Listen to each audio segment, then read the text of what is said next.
The Secret Language. 1. The Coalmen. How can the essence which itself has not found the giver of being? How can it become a giver of being? Jami. Neither Sufism in translation of its literary forms nor the writings of many Eastern poets can be well understood without a knowledge of the secret language, the hidden tongue, which is used to communicate ideas and concepts. Literal translation of Sufi words or encoded terms has caused an almost unbelievable confusion in the West, especially in the transmission of secret law. The problem started in its literary form in the 12th century, when the allegorical alchemies were translated. It continues in almost unbroken succession to the present day, when Sufi books are still appearing with a literal interpretation given to what are, in fact, poetic complications, so written as to be clear only to the Sufi. It is impossible to give a full account of all the systems used in secret language form by the Sufis, but we can point out some cases, examples which make the idea clear and also shed light on puzzles still lingering in the West. First, we must go into the matter a little further. The illustrious poet Nizami, in his Treasury of Mysteries, is one of the many who have referred to the cryptography of the Sufis. It is a form of communication among the enlightened ones. It has the advantage of connecting mundane thinking with the greater dimensions, the other world, from which ordinary humanity is cut off. The language will vary in its formulation according to the time and culture in which it is used, but its essence and working remain the same. In classical Sufi times, this language is based upon Arabic, though examples of pre-Islamic use of the system are to be found. Nizami, in one poem, gives this clue about the language. A time will come when our die is stamped on a new coin. The Sufi speech does not belong to any known tongue. Under the poet's tongue lies the key to the treasury. The prophet and the poet are the kernel, others the shell. The secret language, because it is not only a cipher to prevent the profane from understanding things with which they cannot correctly attune themselves, and because it is thought to connect with a greater reality, is immensely complicated in effect. It is the subject of Sufi study in the circles of the teachers, and once its method of procedure is understood, at least one layer of its working is revealed. If we look at the extract from Nizami, we see how double meaning is used to throw the ordinary literary reader off the scent. Our die is stamped on a new coin may be taken to mean a life to come, or even the possibility of reincarnation. But this automatic association is not intended thus. Following, in the original Persian, the basic knowledge that the passage is a clue, we find that the key to the treasury is the title of the book itself, the Treasury of Mysteries. In a secondary sense, it may be taken to mean a treasury of knowledge, but our poet is being more specific. The secret language, although it has expression in the familiar world, is considered to be in a special relationship with the extra-familiar one. Hence it is, in its literary expression, both an art form and also a lead-in to the reaches where there is no known tongue. If we return to an earlier stage in encipherment, the basic system is the Abjad scheme, a fairly simple substitution cipher, often coupled with allegorization of the recipherment. This is widely used in literature. Many people read it, or at least look at it, almost as a matter of course, especially poets and writers. Hebrew and Arabic both use similar numerical equivalents for the Semitic letters, also now applied to many other languages.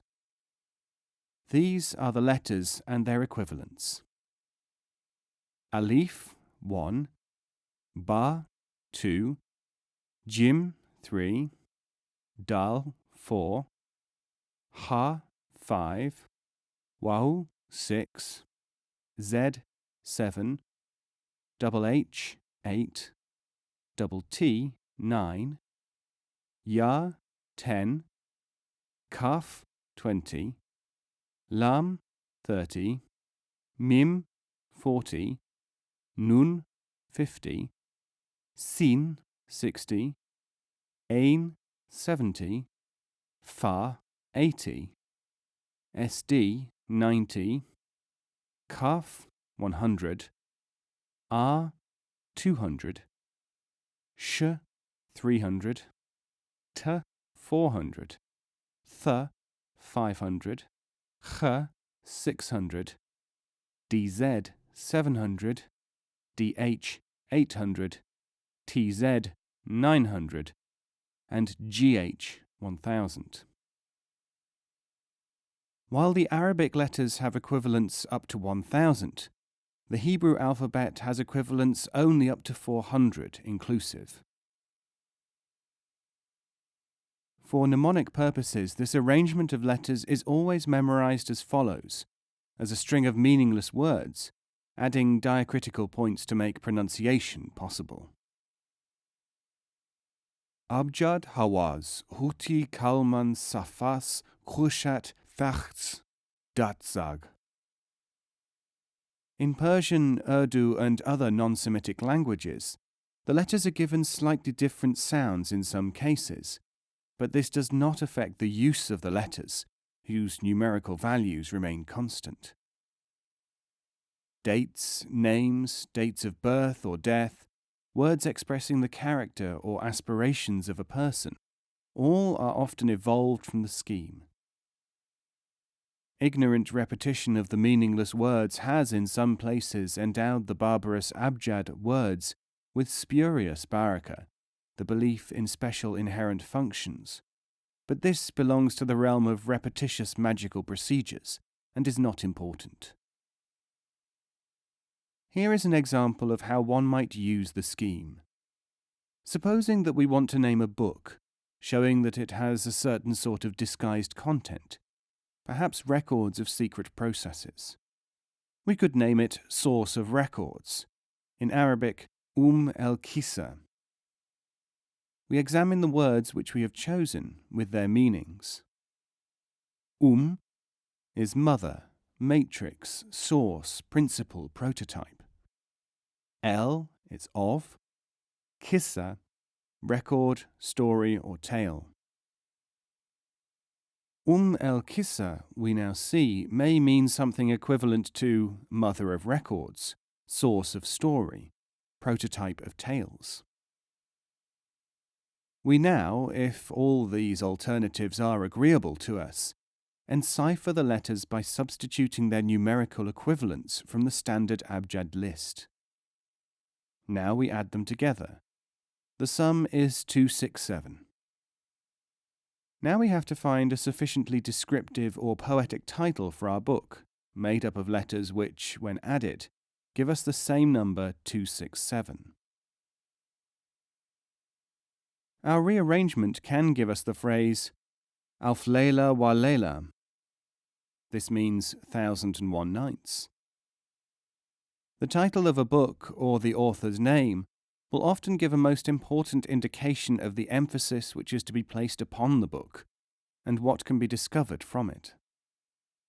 In the case of the Arabian Nights, the person who named the work intended to convey that herein would be found certain essential stories.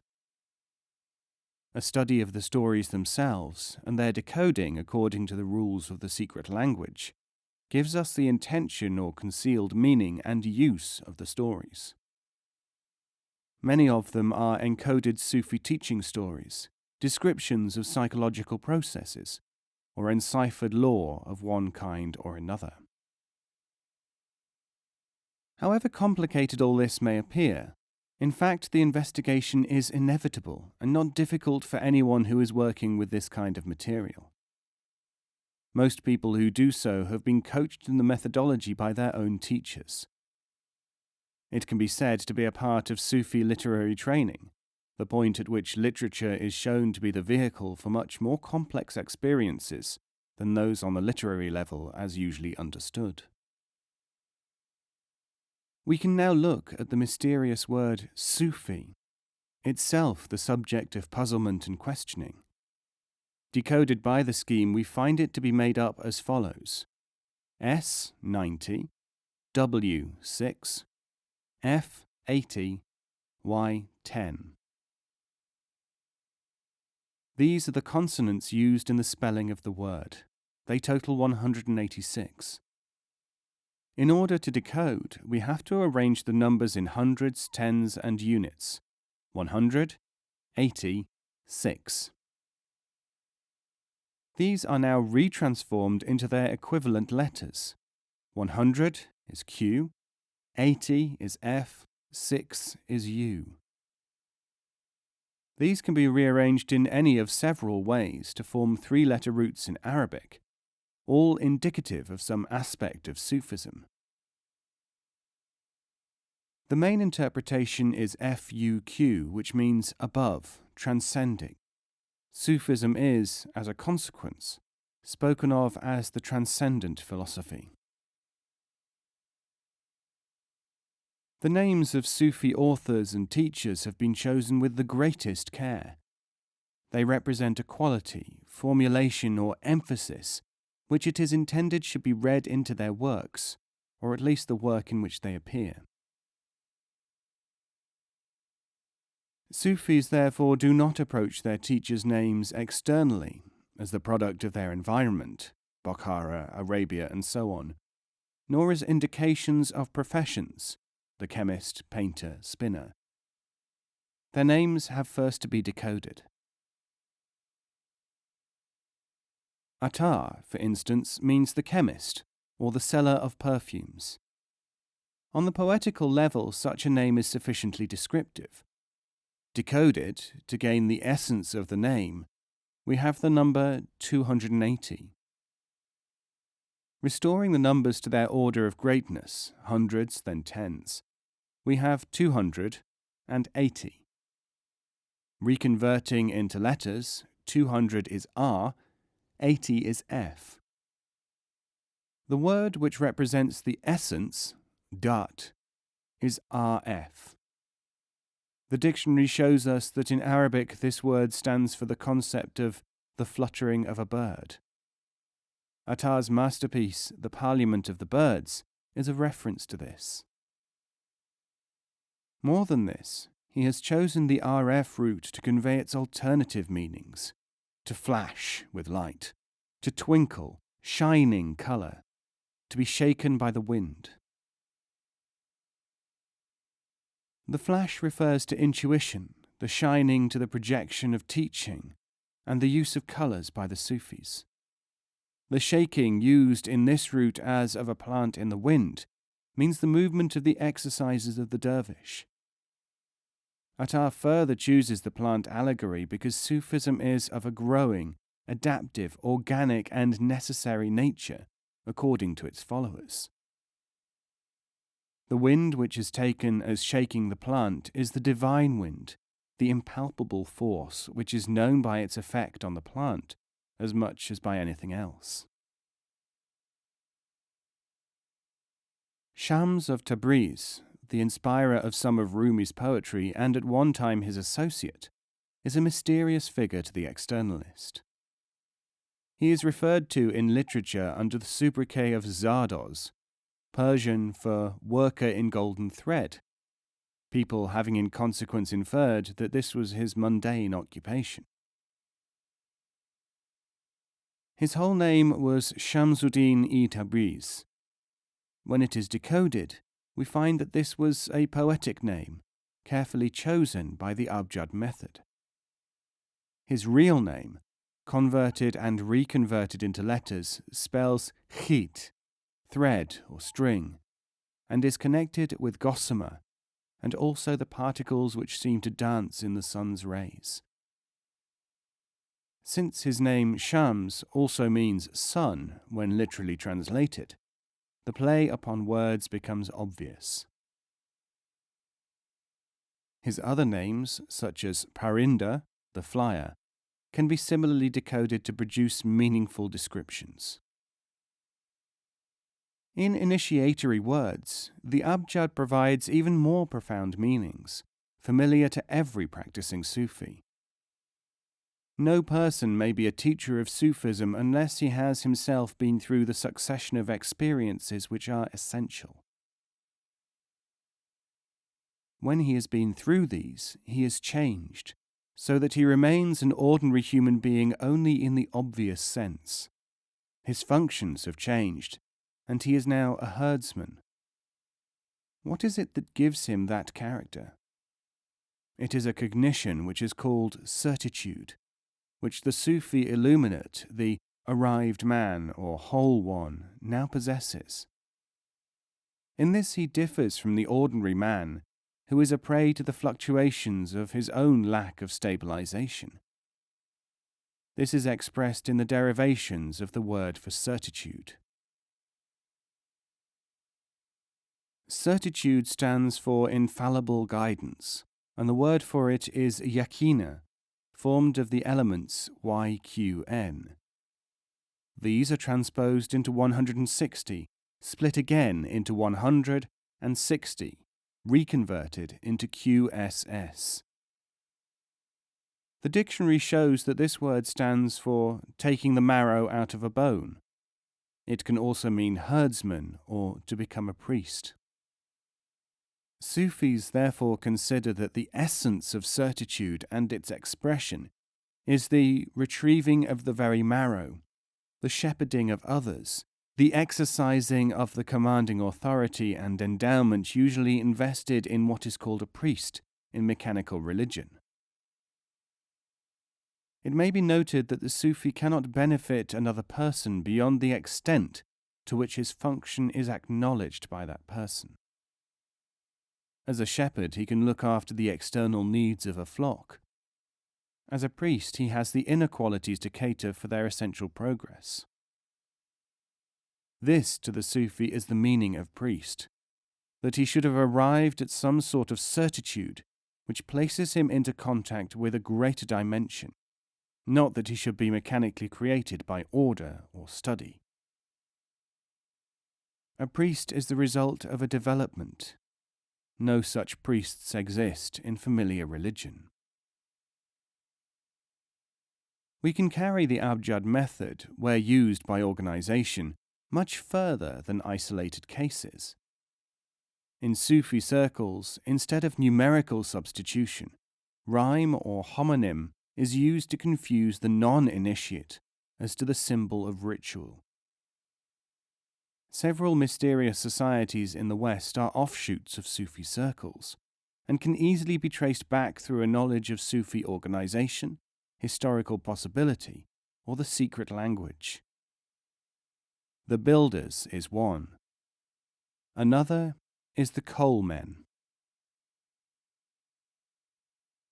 In Arabic, and thence to Persian, the word fem, from the Semitic root fhm, means to understand, perceive. From it are derived the words to make a person understand, and so on. A Sufi circle called the Famia, perceivers, traces its philosophical pedigree to Bayezid of Bistam. There are two letters H in Arabic. A word using the second H is also pronounced like fem, but means coalman or charcoal dealer. Its members, to commemorate this in ritual, actually put charcoal on their faces. Freemasons are in some Arabic dictionaries called charcoal burners or coalmen.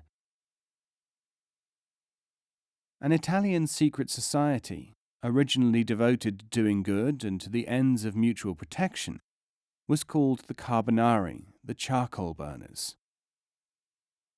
There can be no reasonable doubt on historical, geographical, and linguistic evidence that this is a deteriorated form of the perceivers. According to Sufi law, when the dynamic element of a living teacher deserts a circle, it becomes repetitious and loses its interior quality. Whatever may be the truth of this, the Carbonari are an excellent example to study. The myth of the foundation of the Carbonari claims that King Francis I of France, died 1547, when out hunting strayed into Scotland, which bordered his territories. He was found and befriended by charcoal burners. These, however, were not an ordinary people, but a band of mystics who had been instructed by an ancient sage. Francis joined them and became their protector. If we realize that the country which bordered France was Spain, and not Scotland, and Sufiized Spain at that, we begin to see another line of connection with the Sufi charcoal men. Scotland seems to be not a mistake, as has been thought, but a code name for Spain. This is borne out by the fact that the Freemasons also state that early lodges were founded in Scotland, and they speak of Scottish rites. The last great expulsion of Muslims from Spain was in 1609, when 1 million unrepentant Moors were deported. In Francis I's time, nothing is more likely than fugitive associations of Sufis in the forests, instructed by ancients. From being a mystical society, the Carbonari became ethical, then political. They were joined by many Freemasons. It is said that under Louis XVIII and Charles X, over 12,000 Freemasons in Paris were also Carbonari initiates. There are many more points of resemblance between the Sufi circle and the Italian. Engravings of Carbonari meetings show the members ranged in the same way as in Sufi meetings. The smallest unit of the Carbonari was called the Baracca, the hut. But among the Sufi Coalmen, baraka is a word for a meeting, originally a signal to call meetings. No less interesting is the fact that it was the reputation of the Sufi Coalmen that they could give a baraka or blessing to brides in country districts. In England, even today, brides often call in the chimney sweep with sooty face to give them a kiss just after the wedding ceremony. El Aswad, the black man, is one of the important and mysterious figures in both North European and Spanish Arab accounts of witchcraft rites, non-Catholic ceremonies, in many parts of Europe. Secret meanings in rituals and ideas diffused from Spain may thus be considered to remain in suspension or fossilized in many contemporary systems, where the original meaning has been lost. It is interesting to note that even in Spain today, some of these meanings may be clearer to simple peasants than they are to the non-Arabist erudite of North Europe. Professor E.G. Brown, the celebrated Orientalist, reports a debased Arabic script as still in use for love letters by Spanish peasants in the early part of the 20th century. E.G. Brown, Literary History of Persia, 1956, Volume 1, page 9. Millions of words could be written on concealed Sufic meanings. Sometimes they are contained in phrases, some of them not very meaningful in their apparent sense, but repeated with a fervour which has baffled the uninitiated. Here is one such slogan: "Seek knowledge even as far as China." The phrase, which is on all Sufi lips, has more than a literal or even a figurative sense. This meaning is unlocked by analysing the use of the word China, interpreted through the secret language. China is the code word for mind concentration, one of the Sufi practices, an essential prerequisite to Sufic development. The phrase is important partly because it provides an example of the coincidence in interpretation possible in either the Arabic or Persian languages. Neither has any real connection with the other. The fact that the word for China in both, though spelled and pronounced differently, Decode to substantially the same concept invests this phrase with a special significance for the Sufi. This is the method of decoding. China. In Arabic, SYN, letters Sad, Ya, Nun. Equivalent numbers 90, 10, 50. Totaled, these letters yield the number 150. Splitting by hundreds, tens, and units, 100 plus 50, no units remain. Retranslated into numbers, 100 is Q, plus 50 is N. Q and N recombined to form a word, QN. The word QN in the form Khan represents, in Arabic, the concept of scrutinizing, observing, and is therefore taken as a symbol of concentration, focus. The injunction now reads, "Seek knowledge even as far as concentration of the mind." China, in Persian CHYN, letters Che, Ya, Nun, equivalent numbers 3, 10, 50. Before translating into numbers, the Persian letter Che, CH, is first exchanged for its nearest equivalent in the Abjad scheme, which is J. The three sums totaled, 3 plus 10 plus 50 is 63. Separated into tens and units, 60 plus 3. These numbers retranslated into letters, 60 equals Sin, 3 equals Jim. The word we now have to determine is a combination of S and J. SJ, pronounced saj, means to plaster or coat as with clay. Reverse the order of the letters, a permissible change, one of very few allowed by the rules. We have the word JS. The word is pronounced jus. This means to inquire after a thing, to scrutinize hidden things, to ascertain news. This is the root of the word for espionage, and hence the Sufi is called the spy of the heart.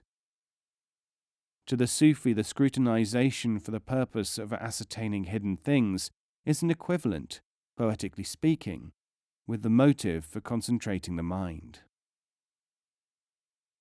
In their official documents, and in referring to one another, the Carbonari always use the term good cousins. This is an interesting example of translation from Arabic, and also of the transposing of Semitic roots through alliteration into another language, in this case, Italian. Good cousin in Arabic is the same word which is used of the ancient Sufis mentioned in the Quran, the Muqarribin, the near ones, close kindred. The Semitic radical QRB, from which the word is derived, is cleverly perpetuated in the first syllable of the Italian word carbonari, the KRB sound. There are many other resemblances of this kind in this and other usages of initiatory societies, most of which must remain concealed from outsiders, since they are still in use.